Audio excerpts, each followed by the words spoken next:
rogar que abramos nuestras Biblias en el libro de Esdras, si son tan bondadosos. Esdras capítulo 9, y ahí vamos a leer los versículos 8 y 9, si son tan bondadosos. Dice así la palabra de Dios, leída en el nombre del Padre, del Hijo y del Espíritu Santo. Y ahora por un breve momento ha habido misericordia de parte de Jehová nuestro Dios, para hacer que nos quedase un remanente libre y para darnos un lugar seguro en su santuario, a fin de alumbrar nuestro Dios nuestros ojos y darnos un poco de vida en nuestra servidumbre. Porque siervos somos, mas en nuestra servidumbre no nos ha desamparado nuestro Dios, sino que inclinó sobre nosotros su misericordia delante de los reyes de Persia, para que se nos diese vida para levantar la casa de nuestro Dios y restaurar sus ruinas y darnos protección en Judá y en Jerusalén. Amado Padre Celestial, en el nombre de Jesucristo, tu Hijo amado, el Cordero de Dios que quita el pecado del mundo, te damos las gracias por podernos reunir en la presencia del Espíritu Santo, quien está moviéndose aquí en medio de nosotros y en nuestro corazón. Te rogamos, Espíritu Santo, que tú sazones la palabra, que sea perfecta para cada necesidad, para cada corazón, para cada vida, y que, Señor, ese gozo tuyo sea nuestra fortaleza en esta mañana. Te quiero rogar también de manera especial que hasta allá, hasta Los Ángeles, donde está Ricardo Diegues, Señor, llegue nuestra oración.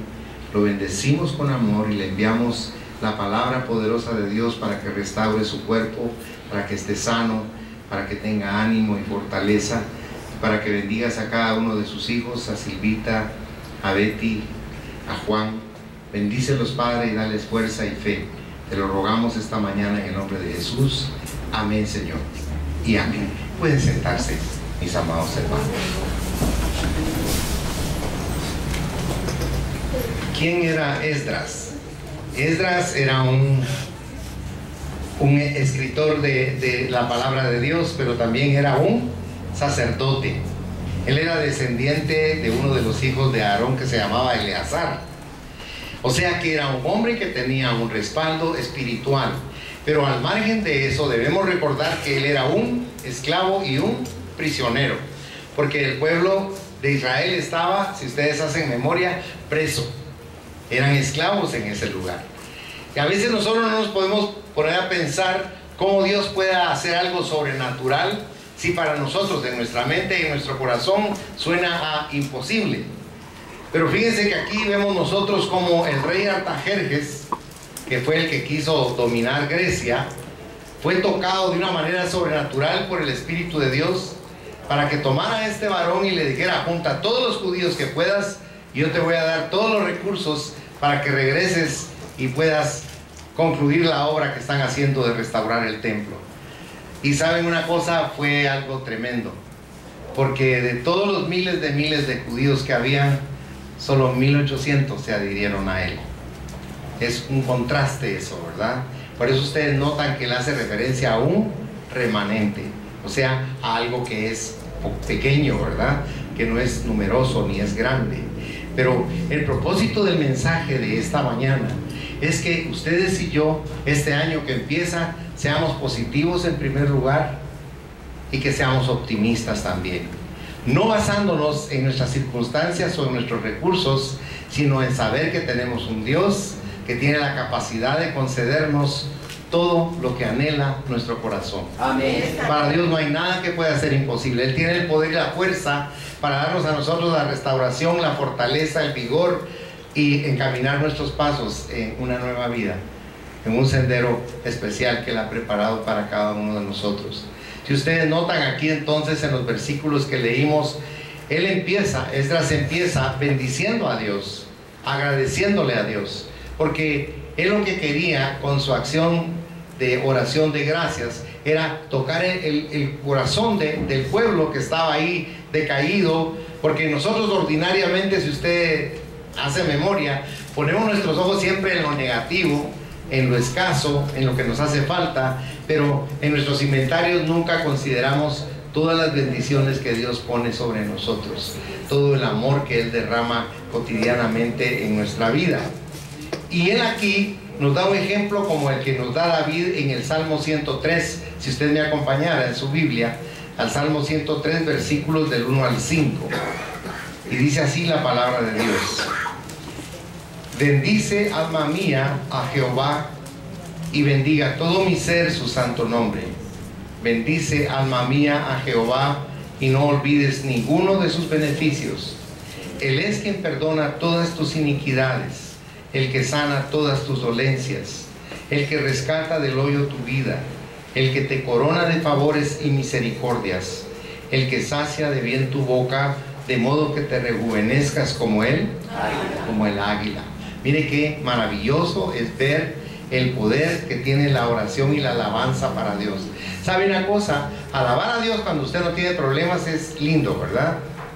Pero lo que más tiene valor y poder ante los ojos de Dios es cuando usted alaba a Dios en medio de la tribulación, de la necesidad, de la angustia, del problema. Esa alabanza tiene un gran valor para Dios, porque es algo que usted está haciendo con toda la fuerza de su voluntad. Debemos ser entonces, como les decía al principio, personas que confiemos plenamente en el poder que Dios está derramando sobre nosotros. Esdras era una persona que consideraba lo que Dios ya había hecho por el pueblo de Israel, lo que estaba haciendo por ese pueblo y lo que iba a hacer prontamente. Por eso es importante que nosotros encontremos, como dice aquí, un poco de vida. Así se llama nuestro tema de esta mañana, un poco de vida. Si usted se recuerda, en Esdras leímos en el versículo 8, dice: y ahora por un breve momento ha habido misericordia de parte de Jehová nuestro Dios, para hacer que nos quedase un remanente y para darnos un lugar en su santuario, a fin de alumbrar nuestro Dios nuestros ojos y darnos, ¿qué dice su Biblia? Un poco de vida, ¿verdad? En nuestra servidumbre. O sea, aquí en la tierra todos tenemos que afrontar nuestra situación y tenemos que luchar por sobrevivir.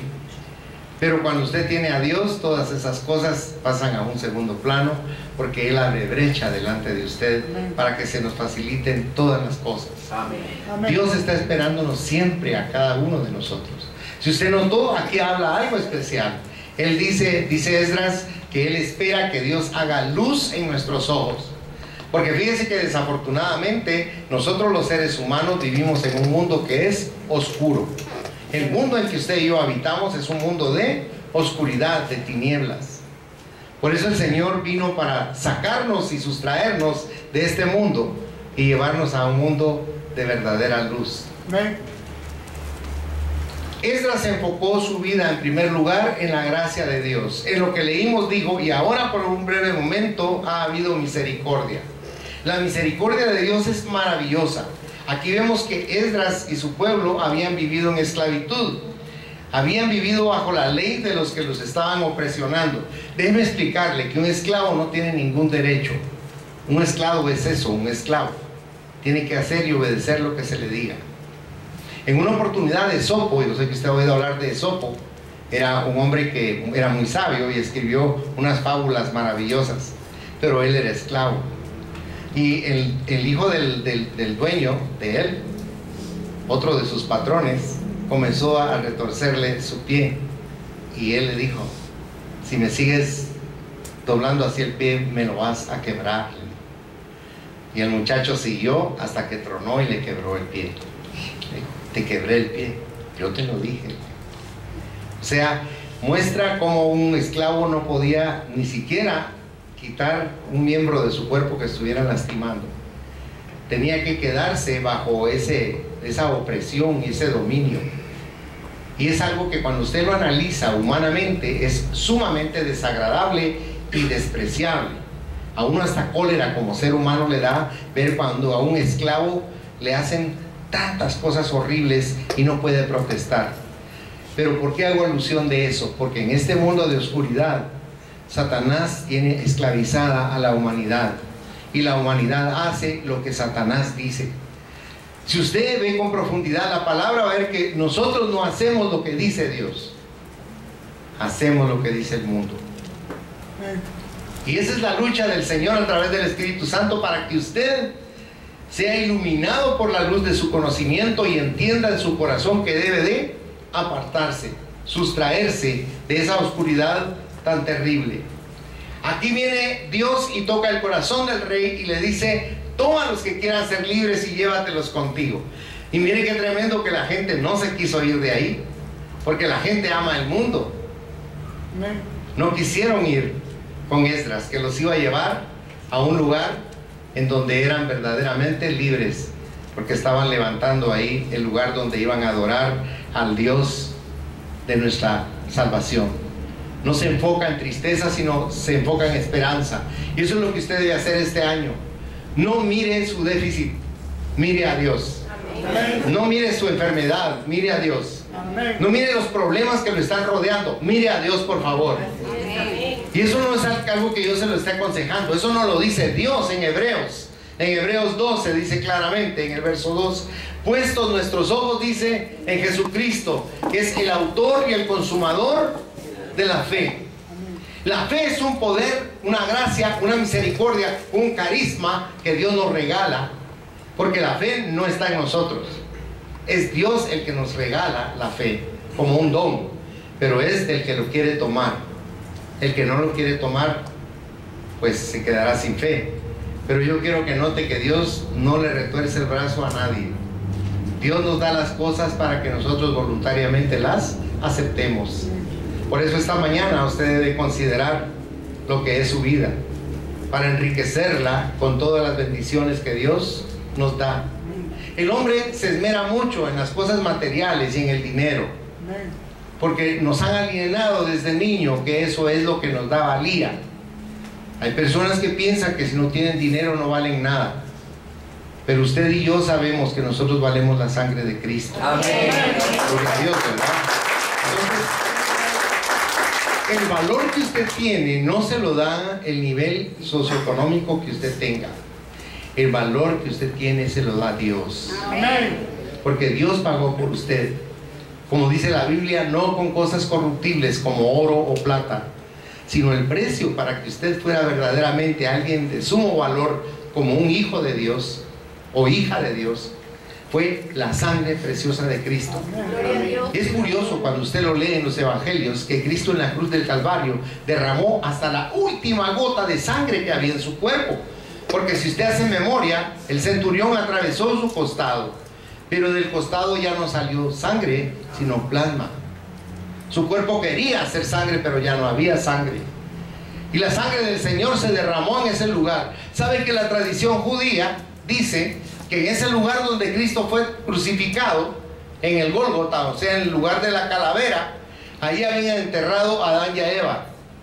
Entonces mire qué curioso, que cuando la sangre del Cordero cae sobre la tierra, está cubriendo desde la época de Adán y Eva a toda la humanidad, para darnos vida y limpieza.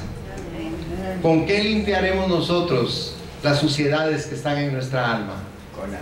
Con la sangre de Cristo, con la palabra de Dios que nos lava, que nos limpia, que nos hace más blancos que la nieve. Así dice David en el Salmo 51, ¿se recuerda? Que si nuestros pecados, dice, fueran tan rojos como la sangre, Él los hará blancos como blanca lana. Nos cuesta comprender que alguien nos perdone de esa manera. ¿Sabe por qué? Porque nosotros no acostumbramos perdonar. Nos cuesta perdonar. Que a veces perdonamos, pero no olvidamos.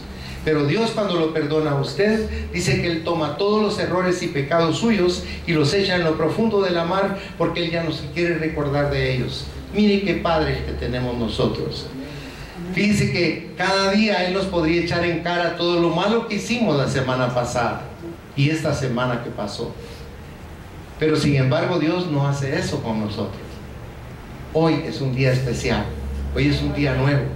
Vívalo como que fuera el último día de su vida. Disfrútelo. Ponga su mente y su corazón en las cosas positivas de la palabra y de la promesa de Dios. No se aferre a esas ataduras que tenemos de dolor, de tristeza, resentimiento, odios y tantas cosas oscuras que vienen en contra de nuestra alma. Levántese por encima de eso. Aférrese al Dios de la gloria. Tómese de la mano del Cristo que es el que nos levanta las veces que caigamos. Porque Él nos quiere ver a nosotros llenos de positivismo, llenos de esperanza, llenos de fe, viéndonos unos a otros con amor, no con rencor. Por eso es maravilloso lo que Esdras hace. Por un breve momento, dice él, hay misericordia. Porque si usted va conmigo a la carta a los Romanos, si fuera tan bondadoso, en el capítulo 3, y leyera conmigo los versículos del 20 al 23, por favor. Dice ahí la palabra: ya que por las obras de la ley ningún ser humano será justificado delante de él, porque por medio de la ley es el conocimiento del pecado. Pero ahora, aparte de la ley, se ha manifestado la justicia de Dios, testificada por la ley y por los profetas, la justicia de Dios por medio de la fe en Jesucristo, para todos los que creen en Él, porque no hay diferencia, por cuanto todos pecaron y están destituidos de la gloria, dice, de Dios. Todos estamos destituidos de la gloria de Dios, pero cuando usted permite que Cristo entre en su corazón, cuando usted confiesa con su boca, te necesito, te abro mi corazón para que entres en mí, en ese momento usted deja de ser una criatura de Dios y se convierte en un hijo verdadero de Dios, porque usted está teniendo fe en el nombre de Jesucristo. Usted no es salvo porque usted sea buena gente, porque usted cumpla con todas las leyes, porque usted no ofenda a nadie, porque usted se comporte de una manera impecable. No, no es así. Usted es bendito y es salvo por creer en Jesucristo. Amén. Esa es la fe. Creer en el Dios de la gloria. La gracia de Dios nos ofrece a nosotros salvación. Acompáñenme por favor en su Biblia, Efesios 2, versículos 8 y 9. Mire cómo Pablo le habla a estas personas que estaban en Éfeso. Le recalco eso porque yo quisiera explicarle que en Éfeso estaba el templo más grande de adoración para Diana de los Efesios. Diana era una diosa que implicaba una desviación sexual y aparte de eso un materialismo tremendo. Era la figura de una mujer que medía 12 metros de alto. Considere cómo era de grande el templo, que esta mujer estaba ahí, medía 12 metros de estatura y tenía no dos pechos como ordinariamente tienen las mujeres, sino tenía una serie de pechos, porque se suponía que era la madre de la humanidad para ellos. Por eso cuando Pablo estuvo en contra de los plateros, se recuerda que se levantaron, lo azotaron y lo metieron en la cárcel, en el cepo, porque estaba agravando la economía de la gente de Éfeso, porque ya no iban a poder vender los templos de Diana de plata que vendían. Por eso es importante cuando uno nota cómo les escribe él esto a los efesios, porque eran personas perdidas y que no eran salvas. Dice aquí la palabra de Dios: porque por gracia sois salvos por medio de la fe. Y note, y esto no de vosotros, pues es don de Dios, no por obras, para que nadie, dice, se gloríe. Entonces usted y yo somos salvos porque creímos en nuestro Señor Jesucristo, creemos en Él. Y entonces nosotros vemos que este momento de gracia se extiende desde cuándo para usted y para mí, porque hay una dispensación de amor de Dios para nosotros. ¿Y desde cuándo hasta cuándo se extiende? Desde la cruz del Calvario hasta cuando el Señor regrese por nosotros. Mire qué misericordia y qué gracia la de Dios para nosotros, porque qué hermoso es saber que nosotros en el momento en que fallezcamos sabemos a qué lugar determinado vamos a ir. Amén. Pero las personas que no conocen o no han dejado entrar la palabra de Dios como una verdad de luz en su corazón, cuando alguien se les va a morir, un ser querido va a morir, entran en una agonía terrible porque ignoran voluntariamente lo que Dios ya nos reveló en su palabra. ¿Se recuerda lo que dice Pablo en 1 Corintios 15? Acompáñenme si están bondadosos, miremoslo en una carrerita. 1 Corintios capítulo 15. A mí me interesa que usted vea esto porque la muerte es algo que ya lo venció el Señor. Dice en el verso 55: ¿dónde está, oh muerte, tu aguijón? ¿Dónde, oh sepulcro, tu victoria? Verso 56: ya que el aguijón de la muerte es el pecado, y el poder del pecado, dice. Ahora, ¿usted y yo estamos bajo la ley? No, gloria a Dios, no estamos bajo la ley. Dice, mas gracias sean dadas a Dios que nos da la victoria por medio de nuestro Señor Jesucristo.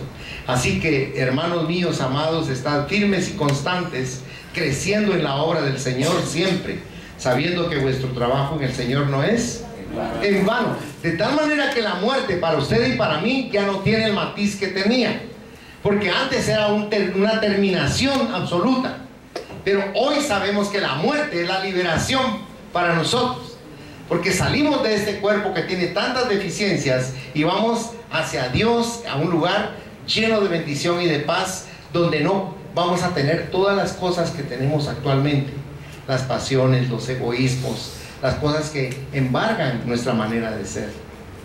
No seríamos celosos si no estuviéramos en este cuerpo. Por eso el Señor es claro cuando dice que donde Él está no puede entrar nada que sea inmundo. Eso quiere decir del mundo. Y nosotros estamos en el mundo, pero no somos del mundo, hermano.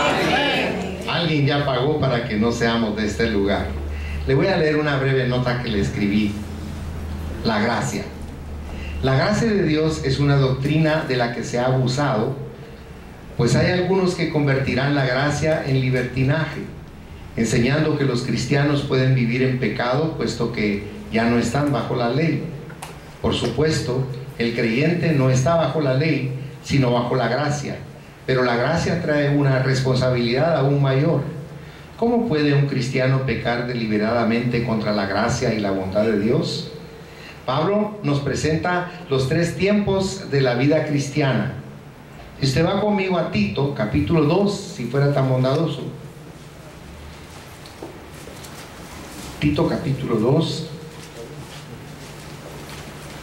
Dice en el versículo 11, porque la gracia de Dios se ha manifestado para salvación a todos los hombres. O sea, desde el pasado ya se manifestó la gracia de Dios. No se va a manifestar, sino ya está en el pasado, manifiesta y sigue manifestándose.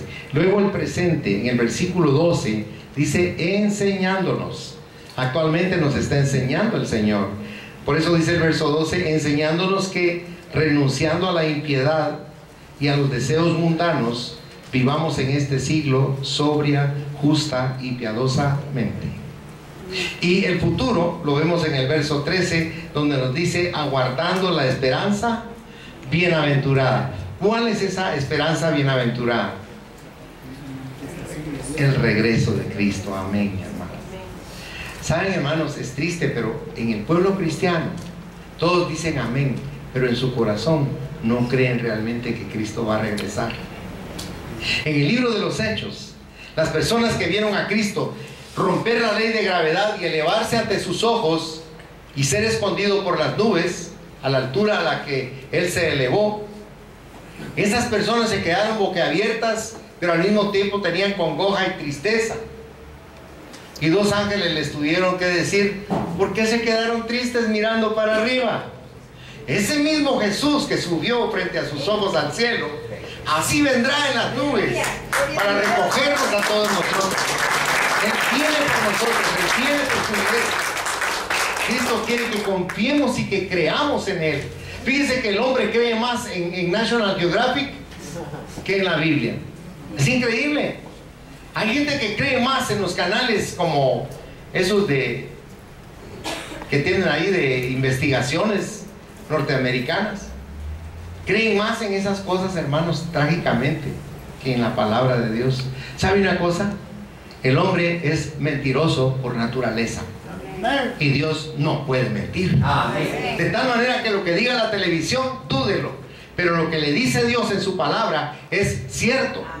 Efectivamente fue escrito por hombres, si usted quiere, pero iluminados y conducidos por el Espíritu de Dios para dejar un mensaje gráfico para usted y para mí, y para darnos la oportunidad de creer voluntariamente lo que Él escribió en su palabra. ¿Por qué cree usted? No es por su intelecto, porque las cosas de Dios no se manejan a través de la mente, porque estaríamos en el alma. Usted cree porque un día abrió su corazón y su espíritu renació, y su espíritu comenzó a comprender y a entender cosas que antes no podía comprender. Por eso es importante que usted sea espiritual y no carnal. Por eso tenemos que ir creciendo y madurando continuamente en el conocimiento de la palabra de Dios. Usted no necesita que la iglesia le diga cómo agrandar su negocio y cómo prosperar, hermano. Perdone, no hay que revolver las cosas. Usted no necesita eso. Dios no vino a decirle a usted cómo hacer plata. Entendámoslo, hermanos. Perdón si estoy en contra de lo que usted piensa, pero es lo que Dios me ha enseñado a mí. Dios no me está enseñando a mí cómo hacer dinero y cómo ser próspero con dinero, y cómo tener la mejor casa y el mejor negocio y que yo prospere más, dice que para ayudar a los que necesitan. No, hermano, no nos engañemos. Dios vino para enriquecerme espiritualmente. Él quiere que mi espíritu sea rico, crezca, se llene de esa riqueza del conocimiento de Dios, porque las riquezas son vanas. ¿Qué quiere decir vano? Vacío. Eso pasa. Hoy puede ser usted Rockefeller y mañana puede estar en la indigencia, porque todo eso pasa. ¿Se acuerda del hombre? Cristo conocía nuestro corazón, porque se acuerda que Jesús contó que un hombre inmensamente rico dijo: híjole, ¿qué voy a hacer? Dijo: superé el crecimiento económico que había pensado que iba a tener. Voy a tener que derribar todas estas bodegas y construir otras muchísimo más grandes, porque tengo demasiado dinero. Dijo: alma, regocíjate, porque tenemos mucho pisto. Y Jesús le tocó al hombre y le dijo: necio, esta noche te vas a morir, te vas a ir al infierno. Y todo eso que tenés ahí, ¿de quién va a ser? Ya se puso a pensar en eso. Usted como lustra su carro y lo cuida. Y si usted se fuera con el Señor hoy, ¿de quién cree que va a ser el carro? ¿O cree que se lo van a tratar igual? Todo lo material se queda aquí, hermano. Mire, cuando usted se muera, si tiene zapatos Florsheim, tenga seguro que el calcetín se va a ir a la tumba. Pero los zapatos hay que aprovecharlos, están muy caros. Todo lo material es vano y se queda. Usted necesita ser rico en su espíritu. Usted necesita confiar en Dios, creer en Dios y tener a Dios como lo primero en su corazón. Porque Dios no nos quiere engañar. Dios no quiere aprovecharse de nosotros. Dios quiere bendecirnos y amarnos cada vez más. Le voy a decir algo. Posiblemente usted esta mañana se levantó y tal vez hubiera deseado que alguien llegara y le diera un abrazo así rico, cariñoso, un abrazo de ternura. ¿Cómo se siente de rico? Dice que cuando una persona es abrazada por 30 segundos, su cuerpo se energiza de una manera sobrenatural. Y ninguno de ustedes se dio cuenta que el Espíritu Santo llegó y lo abrazó y lo besó en la frente. Porque Él nos ama de una manera que nuestra mente no es capaz de poderla razonar. El amor de Dios trasciende nuestra manera racional de pensar. Qué lindo es cuando usted entra en la luz de Dios, porque entonces ya su lógica no tiene poder. Y usted confía en un ser de amor que, aunque no lo ve, usted sabe que está en usted y cerca de usted siempre. En otras palabras, la gracia de Dios no solo nos redime, sino que también nos reforma y nos recompensa. Pero no se enfocó solamente en la gracia Esdras, sino se enfocó también en la fidelidad de Dios. ¿Sabe una cosa? Hay muchas personas que nos traicionan, muchas veces nos traicionan y nos sentimos decepcionados de la supuesta traición que recibimos. Pero hay algo que nos llena de esperanza. Y usted sabe que Jesucristo, el Dios de la gloria, no lo va a traicionar nunca. Porque su característica fundamental es su fidelidad.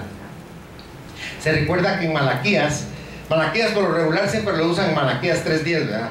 De traer todos los días no sale el folí, que no falte el pisto en la iglesia. Pero hay algo más lindo ahí mismo en el capítulo 3, donde dice él: porque yo, Jehová, no cambio. Por eso es que ustedes, dice, no han sido consumidos. Mire qué linda. La fidelidad de Dios es para que usted se sienta dichoso, decir: tal vez voy a necesitar de las personas, pero si no están, Dios sí está conmigo. Por eso usted tiene fuerzas para seguir adelante. Usted tiene ánimo para seguir caminando, porque usted sabe que el Dios de la gloria está y le dice: ánimo, yo te ayudo. Y Él nos echa el hombro y comienza a caminar con nosotros. Cuando usted pierde un ser querido al que ama, ¿de dónde saca fuerzas para resistir? ¿De dónde vienen esas fuerzas? Solo Dios es el único que se pone a la par de nosotros y dice: no temas, no te entristezcas, yo soy tu fuerza, yo soy tu energía, yo soy tu consuelo, yo no te voy a desamparar. Y Él está aquí esta mañana. Amén. Alabado sea su nombre.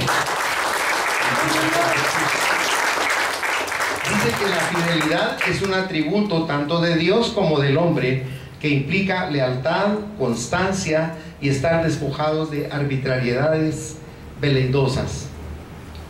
O sea que cuando Él se enfocó en esta porción, si usted se recuerda, leímos en el versículo 8, para hacer que nos quedase un remanente libre. O sea, de toda la gente que era esclava, 1800 lograron ser verdaderamente libres. Pero óigame algo, porque uno lo escucha así, cuando lo lee en la Biblia lo ve de una manera sumamente rápida.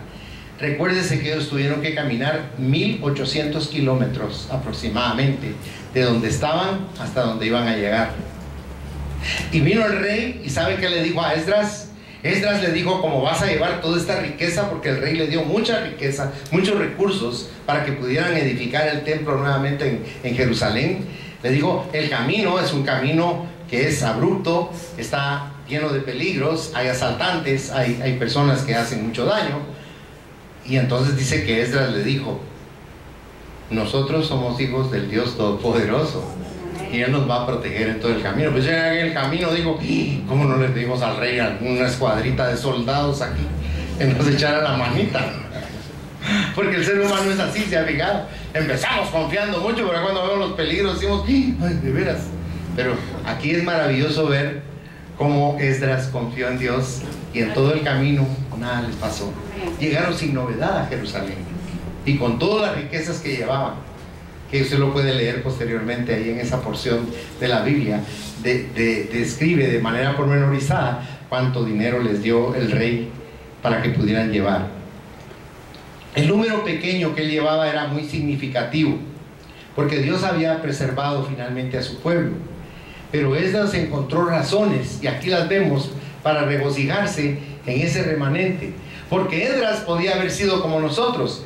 Él podría haber llorado a causa de los que se negaron a ir, eran malagradecidos, iban a ser libres. Él no hizo eso. Otra cosa, eligió regocijarse también con aquellos que respondieron al llamado de Dios. Con eso estaba él contento. Ahora, déjeme que le haga una pregunta de 3. Nosotros enfrentamos decisiones que son difíciles cada día y que son semejantes a las que tuvo que afrontar Esdras. Entonces la pregunta que le voy a hacer es: ¿cómo vamos a responder nosotros cuando nos venga la prueba? Le voy a poner un ejemplo. El papá de mi nuera se puso malo en Estados Unidos. Él padece de su pierna derecha, no la puede usar por una enfermedad de niño, y tuvo un derrame, y ese derrame le causó que se le paralizara el brazo, la zona izquierda de su cuerpo, que esa era de su canilla buena, como diríamos aquí en Guatemala, y se quedó prácticamente en el hospital. Posteriormente a eso le notificaron a Betty que su papá tenía un cáncer terminal y muy avanzado. Ahora, ¿cómo está respondiendo ella a esa noticia tan terrible y que nos comprime el alma y nos desanima, nos desalienta? ¿Dónde está ella ahorita? Allá está sentada, oyendo la palabra de Dios. Gloria a Dios. Vino al mejor lugar donde ella puede reconfortar su alma y tomar fuerzas en su flaqueza. Amén. Porque Dios, eso es lo que quiere que tener con nosotros, una vinculación que nos permita a nosotros confiar plenamente en Él en cualquier necesidad. Porque le voy a explicar algo: cuando usted está en dificultades, cuando usted está en pruebas, cuando usted está en problemas que usted no puede resolver y usted se frustra, es cuando Dios obra sobre usted. Las pruebas no son para dañarnos. Somos hijos de Dios y pensamos: si somos hijos de Dios, no tiene que venirme una prueba tan dura. Pero no, hermanos, no, hermanos. Nuestro hermano que dijo amén ahorita, usted ve que a mi hermano Robles le cuesta caminar, pero mi hermano Efraín hace algunos días estaba en el hospital literalmente paralizado. Él no podía hablar. Usted dirá: ¿por qué dice amén? ¿Sabe por qué? Porque cuando usted no puede hablar, usted quisiera decir amén, algo quisiera articular. Y él no podía hablar, quería hablar, pero no podía. Y hoy está aquí diciéndole amén a Dios. Dios es lindo, hermano. Dios es maravilloso. Dios quiere que confiemos en Él. Como dijo David, Él es nuestro amparo y nuestra fortaleza, nuestro pronto auxilio en nuestra necesidad, en nuestra debilidad. Vaya conmigo a Santiago, en el capítulo 2, si es tan bondadoso, y vamos a leer en Santiago, capítulo 1, perdón. Santiago capítulo 1, vamos a leer los versos del 2 al 4. Miren, esto no tiene sentido humanamente hablando, racionalmente hablando. Dice, hermanos míos, tened por sumo gozo cuando os halléis en diversas pruebas, sabiendo que la prueba de vuestra fe produce paciencia. Mas tenga la paciencia su obra completa, para que seáis perfectos y cabales, sin que os falte, dice, cosa alguna. Pero si usted le pregunta a Betty ahorita, a mi nuera, si está con sumo gozo, no está con sumo gozo, está con dolor y con un sentimiento fuerte en su corazón. Pero entendamos, Dios no es cruel. ¿Sabe qué está haciendo Dios con las pruebas? Como lo que hacen con el oro. Uno ve el oro y piensa que ya está bien solo así, con tomarlo de la veta de donde se sacó. Oro puro, dice la gente. Pero ¿sabe qué hace el orfebre? Mete en la hornaza el oro y lo hace hervir. ¿Con qué propósito hace hervir el oro? Lo hace hervir para que cuando esté el oro en ese momento de líquido, flote la escoria y sea quitada la escoria. Cuando usted está en grandes pruebas y en grandes dolores, Dios lo tiene metido en el horno y Dios está sacando de usted todo lo que no es bueno. Ahí está Dios limpiando todo su ser, aunque no lo entendamos nosotros ni lo podamos ver así. Pero la prueba es para purificarnos, para hacernos mejores cada día. Por eso es tan doloroso cuando vienen pruebas a nuestra vida. Y la siguiente pregunta es, ¿ha sido fiel Dios con usted? Porque conmigo sí, gloria a Dios, Él es fiel, Dios es fiel, siempre es fiel. Alabado sea su nombre. Te quisiera leer una llamada que está en Isaías, en el capítulo 49, versículo 7. Dice, así ha dicho Jehová, Redentor de Israel, el santo suyo. ¿A quién dice su Biblia? Al menospreciado de alma, al abominado de las naciones, al siervo de los tiranos. Verán reyes y se levantarán príncipes y adorarán por Jehová. Porque fiel es el santo de Israel, el cual, ¿qué dice? Te escogió. Usted ha sido escogido por Dios. Eso es maravilloso, mire, que Él nos haya entresacado de todas las personas de la humanidad. Ahora vaya conmigo a Lamentaciones, en el capítulo 3. ¿Sabe? Lastimosamente, el ser humano siempre pone apelativos. Y a Jeremías le pusieron el profeta llorón, pero no es que fuera un profeta llorón. Era un hombre sensitivo al Espíritu Santo. Y dice en Lamentaciones 3, del 21 al 23, esto recapacitaré en mi corazón, por lo tanto esperaré. Por la misericordia de Jehová no hemos sido consumidos, porque nunca decayeron sus misericordias. Nuevas son cada mañana, grande es tu fidelidad. Ese es el Dios al que servimos, del que esperamos el pronto auxilio y la bendición que necesita nuestro ser. Si me acompañara a la primera carta a los Corintios, capítulo 1, dice en el versículo 9, fiel es Dios, por el cual fuisteis llamados a la comunión con su Hijo Jesucristo nuestro Señor. Fuimos llamados por Él para tener comunión con nuestro Señor Jesucristo. Y la tercera pregunta que le hago es, ¿hace su fidelidad que su corazón se sienta lleno de alabanza? O sea, cuando usted descubre la fidelidad que Dios tiene para con usted, ¿será que nace en el interior suyo el decir, le quiero cantar a Dios? Amén. Porque eso es lo que Él quiere, que lo alabemos. Y que lo alabemos en todo tiempo. No solo cuando estamos bien, sino aún cuando hay crisis. Que podamos sacar de nuestro corazón palabras lindas para Dios. Porque Él está pendiente de nuestra boca. Él nos ama de una manera especial. Dice en el Salmo 36, versículo 5. Si usted va conmigo a él.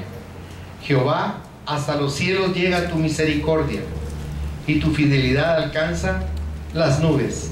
Pero no es lo mismo leerlo, porque es un canto. Los salmos son cantos, pero no podían escribir música en ese tiempo. Y esos cantos maravillosos los entonaba todos los sacerdotes y el rey también. Vea conmigo en el Salmo 40, al verso 10. Dice: no encubrí tu justicia dentro de mi corazón. He publicado tu fidelidad y tu salvación. No oculté tu misericordia y tu verdad en grande asamblea. Ante todo el pueblo, David declaraba de la fidelidad que Dios tenía para con cada uno de ellos, y sobre todo para David. Y ahora, si fuera a segunda de Timoteo, en el capítulo 2, versículo 13, dice la palabra: si fuéramos infieles, Él permanece fiel. Él no puede negarse, dice, a sí mismo. Vayan conmigo a la primera epístola de Pedro, si es tan bondadoso. En el capítulo 1, versículo 7.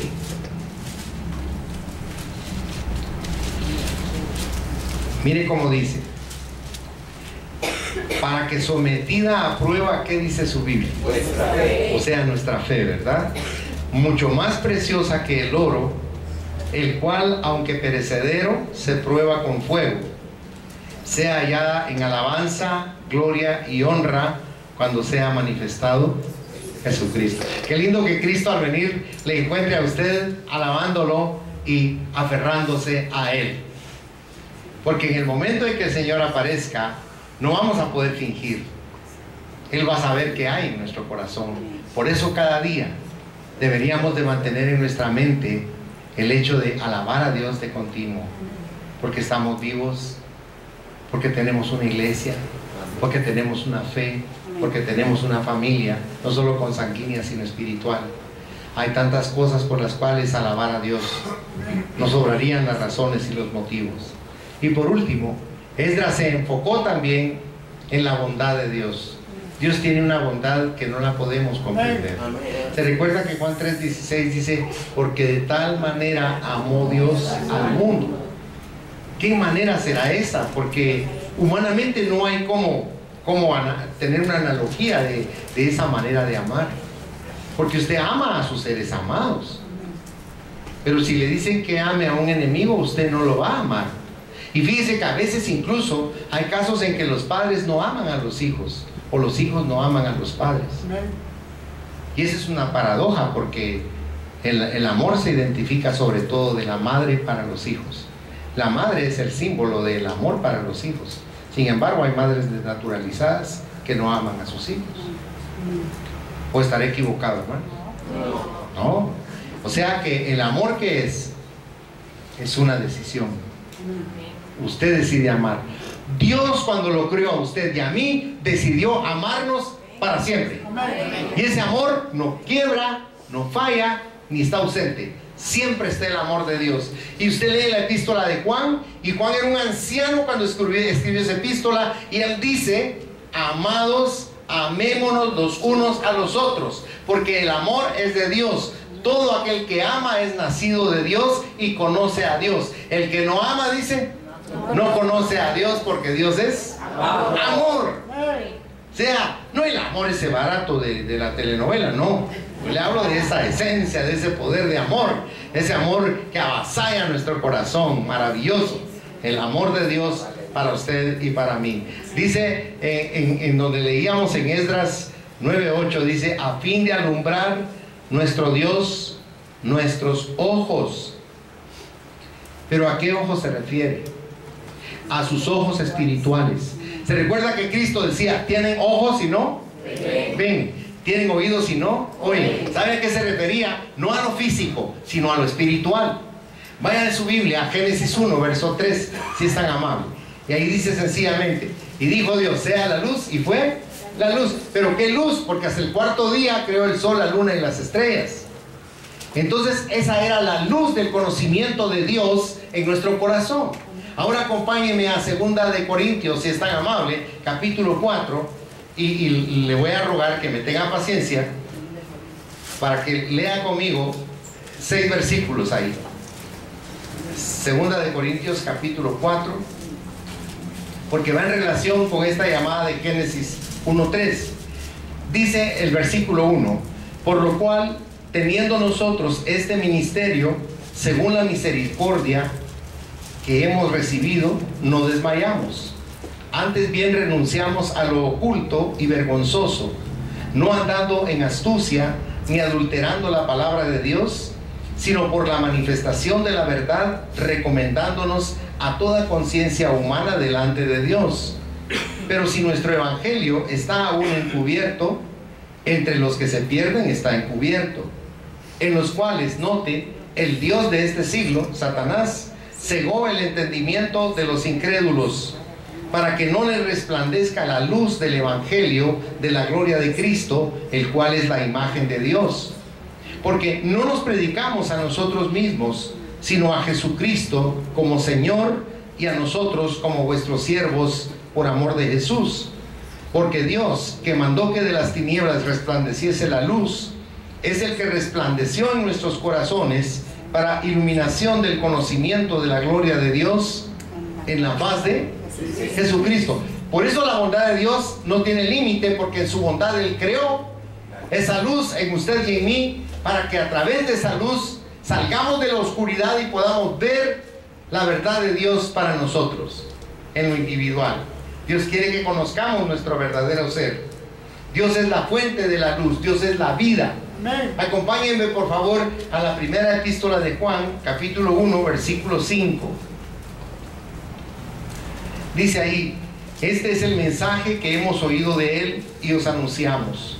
Dios es luz y no hay ningunas tinieblas, dice. Mire qué maravilloso.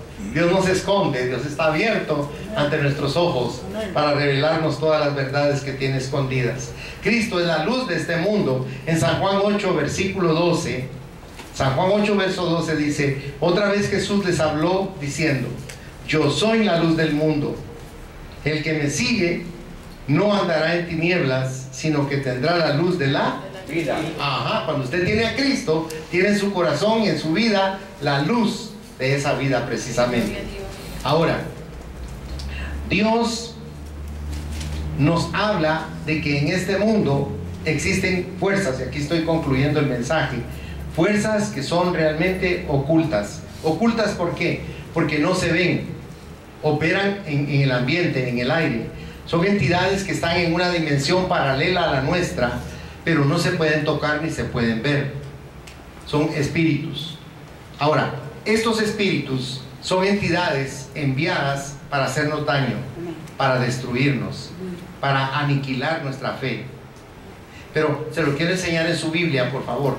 Vaya a Efesios capítulo 6 y veamos el versículo 12, si es tan bondadoso. Efesios 6, verso 12 dice: porque no tenemos lucha contra seres humanos. ¿Ya se fijó? Dice contra sangre y carne. O sea, nuestra lucha no es contra otras personas, sino que dice aquí contra una organización. Dice contra principados, contra potestades, contra los gobernadores de las tinieblas de este siglo, dice, contra huestes espirituales de maldad en las regiones celestes. Los gobernadores, ¿en dónde están? En las tinieblas, si usted notó, ¿verdad? En la oscuridad, no se puede ver. Dios está en la luz. Amén. La oscuridad que nos rodea es para hacernos daño, para apartarnos de Dios. Busque a Dios con todas sus fuerzas y con todo su corazón. Ese es el propósito de su vida. Llegar a conocer a su Creador. Entender por qué está usted en esta vida aquí. Usted no vino para estudiar primaria, secundaria, universidad y ser un profesional y ganar dinero y tener una familia y después de eso vivir su vejez con cierta comodidad y morirse. Eso no es el propósito de Dios. Dios lo trajo a usted a esta tierra. Pueden ser 15 años, 10 años, 80, no sé cuántos años nos tenga el Señor aquí. Pero el propósito por el cual estamos aquí es para conocerlo a Él. Y a través de ese conocimiento cambiar nuestra forma de ser y prepararnos para el regreso a nuestro hogar. Porque este no es nuestro hogar. Nuestro hogar está con Dios, con el Dios de los cielos. Dios es bueno para con nosotros y nos provee de liberación por medio de su Hijo. Si usted va conmigo a Colosenses, en el capítulo 1, dice el versículo 13, el cual nos ha librado de la potestad, o sea, del poder de las tinieblas, y trasladado al reino de su amado Hijo. Pero el reino de Dios, si usted se recuerda, en Romanos 10:17, dice, pero el reino de Dios no consiste, dice, en comida ni bebida, sino en justicia, paz y gozo, dice. ¿En qué? En el Espíritu Santo, ¿verdad? Ese es el reino de Dios. La gente quiere que sea un reino así físico, ¿verdad? O como esos castillos que pone Walt Disney, ¿verdad?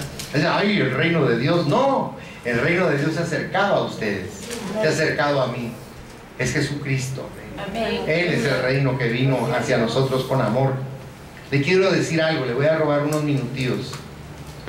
Imagínese un niño que nace, como dicen, mal, mala semilla, que se vuelve un niño insoportable, un niño vulgar, desagradable, que se vuelve un adolescente que es un criminal y que llega a ser un hombre joven como un bandido.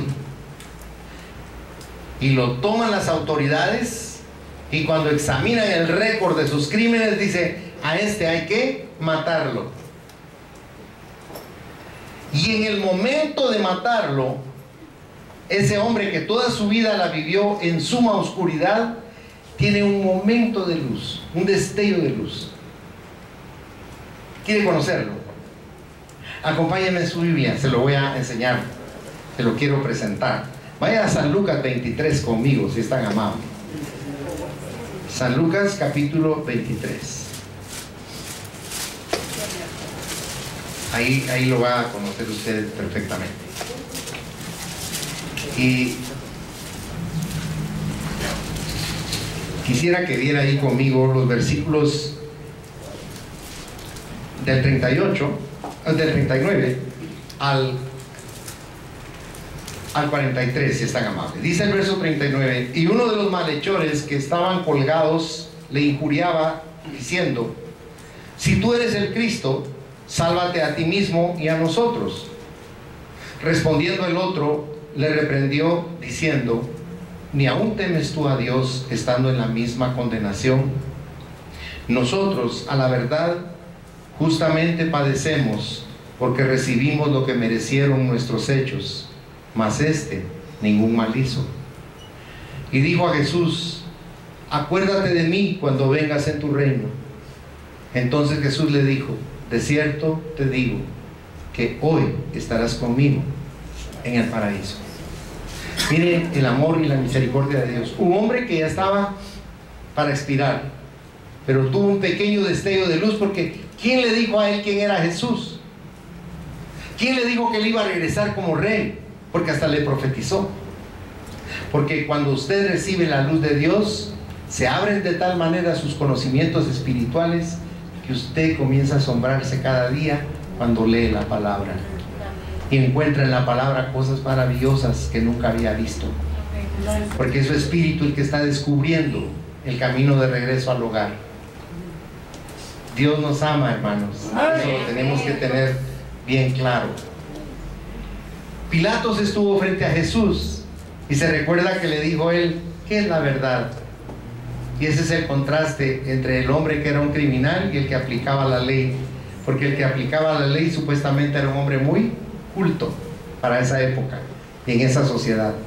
Sin embargo, no sabía qué era la verdad, y la verdad estaba frente a él, porque Jesucristo dice en Juan 14:6, yo soy el camino y la verdad y la vida, y nadie viene al Padre sino por mí. Cierre sus ojos, por favor. Padre, gracias por tu palabra, por tu amor, por tu bondad, por tu misericordia, por tu cuidado, por tu fortaleza. Gracias porque eres tan especial para amarnos a nosotros, Señor. Yo sé, Señor, que muchos de tus hijos y de tus hijas en este lugar, en este momento, están anhelando recibir de ti una fortaleza que les hace mucha falta. Cada uno de ellos, Señor, está esperando en ti. Esdras encontró un poco de vida y merece la pena encontrar un poco de vida, porque un poco de vida puede crecer y aumentar, y si nosotros seguimos en ese camino, vamos a empezar un avivamiento en nuestro corazón. Por eso en esta mañana, si tú deseas cambiar tu posición, si tú deseas ser diferente como ha sido en los otros años, ven aquí al frente para que yo ore por ti, para que este año tu corazón se abra de tal manera que pueda percibir la presencia del Espíritu Santo, que pueda recibir por fe todas las bendiciones que Dios tiene para ti. Que Dios va a tomar tus problemas en sus manos y Él te va a guiar para resolverlos todos y que no tengas novedad. Ven y confía en que Dios te está llamando con el propósito de bendecirte.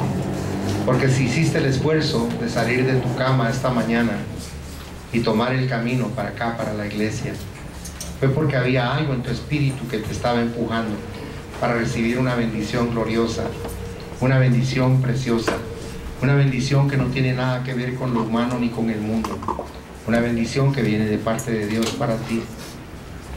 El Señor quiere bendecir tu vida en esta mañana y Él está aquí en medio de nosotros. Señor Dios Todopoderoso, yo te ruego que mires cada corazón, cada vida en esta mañana. Tú me dijiste que hablara sobre lo que hablé esta mañana, Señor, porque tu propósito es llenar de esperanza los corazones de tus hijos y de tus hijas. Porque el propósito de tu vida para nosotros, Señor, es que confiemos plenamente en ti, que podamos ser nosotros fieles, Señor, que podamos tener nosotros también en nuestro corazón el deseo de confiar en ti como que fuéramos niños.